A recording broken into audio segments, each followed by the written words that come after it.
لله وكفى والصلاة والسلام على عباده الذين اصطفى أما بعد فأعوذ بالله من الشيطان الرجيم بسم الله الرحمن الرحيم فقد قال الله تعالى في كلامه المجيد والفرقان الحميد ما كان محمد أبا أحد من رجالكم ولكن رسول الله وخاتم النبيين وقد قال رسول الله صلی اللہ تعالی علیہ وآلہ وسلم انا خاتم النبیین لا نبی بعدی۔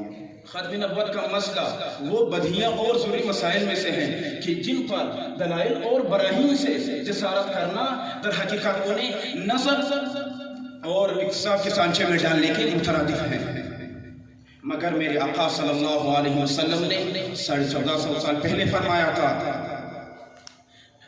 لا تقوم الساعة حتى يبعث 30 دجالون كذابون كلهم يزعم انه نبي۔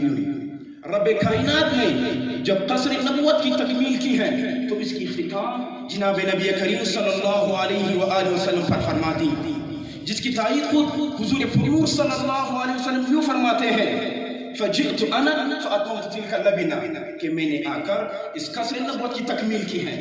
سامعین گرامی، 1.25 لاکھ انبیاء کرام علیہ السلام کی نبوت 2 چیزوں سے مزین نظر آتی ہیں۔ پہلے چیز ماقبل انبیاء کی تصدیق کرنا، دوسری نمبر پر بعد میں آنے والے نبی کی بشارت دینا۔ چنانچہ حضرت عیسیٰ علیہ السلام نے آ کر اس کی خوشخبری دی، انی رسول اللہ الیکم مصدقا لما بین یدی من التوراۃ ومبشرا برسول یأتی من بعد اسمہ احمد۔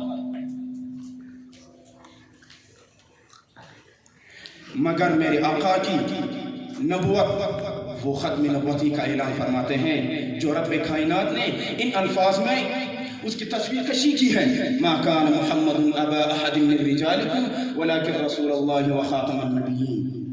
سامعین ذی وقار، یہ دنیا کا ایک اصول اور ضابطہ ہے کہ ہر فرزند ارجمند وہ اپنے باپ کا جانشین ہوا کرتا ہے۔